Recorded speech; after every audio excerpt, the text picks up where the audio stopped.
Hello everyone, welcome back to my channel solo traveller. This is Ram friend. और finally Duke 160 Indian market में launch हो चुकी है। तो ये केटीएम की ड्यूक फैमिली की सबसे यंगेस्ट सिबलिंग होने वाली है। और जिन लोगों को नहीं पता कि अप्रैल 1 से इन्होंने ड्यूक 125 जो अब तक की सबसे छोटी ड्यूक की बाइक थी अपने इंडियन मार्केट में, उसको डिसकंटिन्यू कर दिया था। तो इस समय सबसे छोटी बाइक 200 सीसी की होती थी, बट अब इन्होंने 160 सेगमेंट को लॉन्च कर दिया है। तो अब ये उनकी सबसे छोटी बाइक, क्या बोल सकते हैं, सबसे यंगेस्ट ड्यूक जो होगी इंडियन मार्केट में होगी।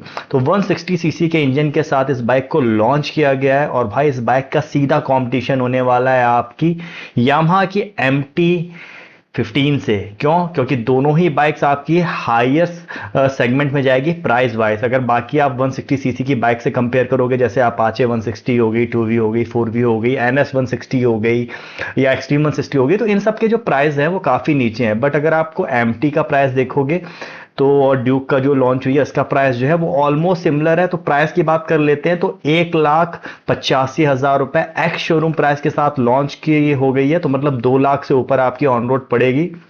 तो कई 200 सीसी सेगमेंट की बाइक के साथ ही कंपीट करेगी। बट सीधी टक्कर होने वाली है इसकी आपकी यामाहा की MT 15 से। अब बात कर लेते हैं इसके इंजन की। तो यहां पे देखने को मिल जाता है 160 सीसी का single cylinder liquid cool engine, जो कि आपकी SOHC टेक्नोलॉजी के साथ में आता है। और यह आपकी प्रोड्यूस करता है 19 PS की पावर 9500 RPM के ऊपर।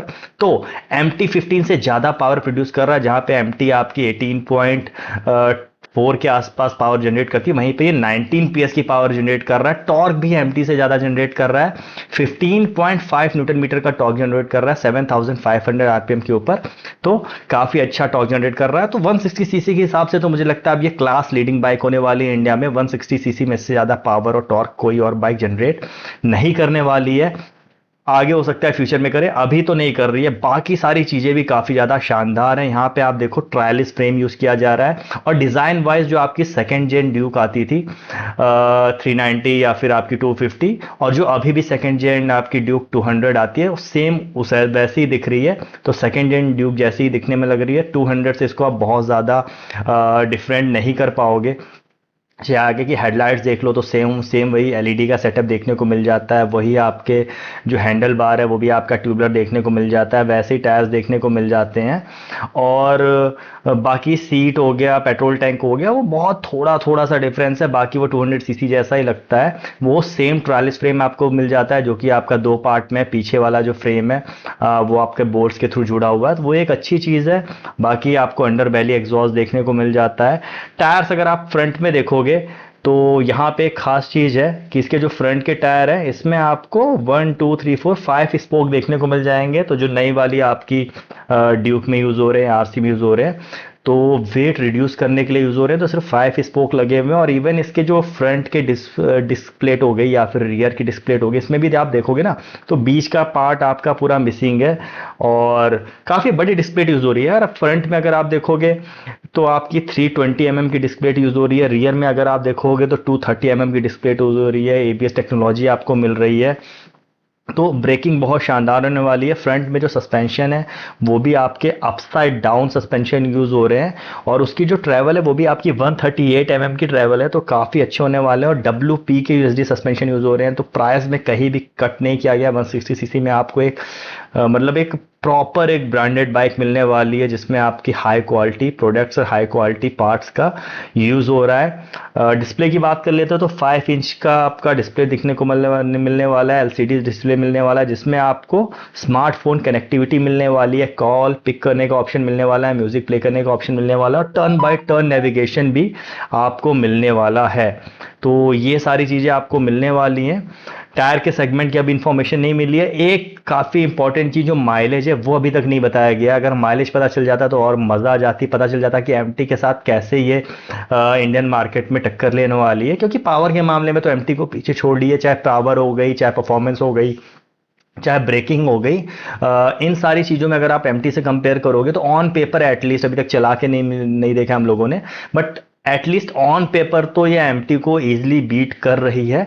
बाकी परफॉर्मेंस जब टेस्ट करने को मिलेगी तो पता चलेगा कि भाई एक्चुअल रोड पे ये बीट करती है कि नहीं करती है। तो ये सारी चीज़ें आप लोग मुझे बताइएगा, ओवरऑल आपको ये बाइक कैसी लग रही है। मेरे को तो बहुत ही ज़्यादा शानदार लग रही है, और स्पेशली इसके जो परफॉर्मेंस सेगमेंट है, जो इसका पावर सेगमेंट है, ड्यूक को हमेशा से पॉकेट रॉकेट बोला जा रहा है। तो 160 सीसी में एक्चुअल में पॉकेट रॉकेट का काम करेगी 19 पीएस के साथ में। बहुत सारी 200 सीसी की बाइक 19 पीएस जनरेट करती हैं, तो यहाँ पे आपको 160 सीसी में 19 पीएस देखने को मिल जा रहा है। टॉर्क भी 15.5 न्यूटन मीटर का मिलने जा रहा है, जो कि एक मैसिव टॉर्क है। और एक चीज़ है कि यार ड्यूक में नॉर्मली अभी तक मेरे को ज़्यादातर जो इंजन है, चाहे 200 सीसी का इंजन हो, चाहे आपका 250 सीसी वाली या 390, सारे डीओएचसी इंजन है। बट यहाँ पे आपको एसओएचसी इंजन देखने को मिल रहा है। तो ये कमी थोड़ी सी मेरे को खल रही है कि यहाँ पे भी डीओएचसी इंजन मिलता तो और ज़्यादा परफॉर्मेंस फ्रेंडली हो जाता। बट हाँ, उसकी वजह से फिर आपकी कॉस्ट भी बढ़ जाती और ज़्यादा महंगी हो जाती। माइट भी अगर आप पुरानी वाली 125 सीसी ड्यूक से कंपेयर करोगे ना, तो पुरानी वाली 125 सीसी ड्यूक भी आपकी ऑन रोड आते आते 2 लाख के आसपास आ जाती थी। तो उससे बहुत ज़्यादा प्राइस में गैप देखने को नहीं मिल रहा है। तो मुझे लगता है जो इंजन आपका एसओएचसी दे रहे हैं, इसकी वजह से भी कहीं ना कहीं वो जो प्राइस गैप है उसको ये लोग कम कर पाए हैं। बाकी स्टाइलिंग के लिए अगर आप लोग को जेन 2 ड्यूक पसंद थी, मुझे लगता है काफ़ी लोग को काफ़ी ज़्यादा एग्रेसिव लगती थी वो वाली ड्यूक, और काफ़ी ज़्यादा पसंद थी। तो इसका जो सेम आपका डिज़ाइन लैंग्वेज है, सेम जो देखने में सिमिलरिटीज़ हैं, उसके हिसाब से ये आपको बहुत ज़्यादा पसंद आने वाली है। पीछे की तरफ भी आप देखोगे तो सेम आपको जो मोनोशॉक सस्पेंशन WP के मिलते थे, वही यहाँ पे भी आपको देखने को मिल जाते हैं। कुछ चीज़ें हैं जो धीरे धीरे पता चलेंगी, जैसे पेट्रोल टैंक का साइज़ क्या है, ये आगे चल के पता चलेगा। अभी मैं गैस कर रहा हूँ कि 12 लीटर के आसपास इसका पेट्रोल टैंक का साइज़ होना चाहिए। अब ये सही होता है कि नहीं होता है, ये तो टाइम के साथ ही पता चलेगा। बट आई थिंक 160 सीसी की है तो माइलेज इसका अच्छा होगा। मुझे लगता है कुछ नहीं तो आपका 40 के आसपास तो माइलेज मिलना ही चाहिए। अगर 40 से कम माइलेज मिलता है तो ये बिग एक बहुत ही बड़ा एक ड्रॉप डाउन होगा, क्योंकि एमटी जो है उसके ज़्यादा सेल होने का एक रीज़न ये भी है कि परफॉर्मेंस और डिज़ाइन के साथ साथ में माइलेज भी एक अच्छा डिलीवर करती है। तो आपको एक अच्छे प्राइस के अंदर एक अच्छी परफॉर्मेंस तो मिल जाती है, बट माइलेज भी मिल जाती है। अभी भी स्टूडेंट्स में ज़्यादा फेमस है एमटी, क्योंकि वहाँ पे क्या उतना पैसा नहीं होता भाई कि तेल में उड़ा सकें। आपको पैसा बचाना है पॉकेट मनी से, तो वहाँ पे माइलेज काफ़ी एक इंपॉर्टेंट फैक्टर आ जाता है। लेकिन आपको एक गुड लुकिंग बाइक भी चाहिए, तो परफॉर्मेंस तो एमटी से ज़्यादा दे ही रही है। लुक्स के मामले में भाई केटीएम ऑलवेज किलर रही है, बट यहाँ पे माइलेज जो है वो एक काफ़ी बड़ा डिसाइडिंग फैक्टर हो सकता है। बाकी आप लोग मुझे बताइएगा ओवरऑल आपको ये बाइक कैसी लगी। मेरे को तो काफ़ी ज़्यादा, मतलब अभी ऑन पेपर तो काफ़ी ज़्यादा पसंद है। स्पेशली इसके जो स्पेसिफिकेशन है वो सारे जो हैं वो मेरे को अच्छे लगे हैं। और बाकी चीज़ें जब बाइक चलाने को मिल जाएगी तो हम चलाएंगे, उसके बाद आप लोग को डिलीवर करेंगे। इसी के साथ ये व्लॉग इन करता हूँ। सोशल मीडिया हैंडल मेरा डिस्प्ले हो रहा है am.solo-traveler, वहाँ मेरे साथ कनेक्ट कर सकते हो। इसी के साथ ride hard ride safe, this is Ram solo signing off, keep being awesome.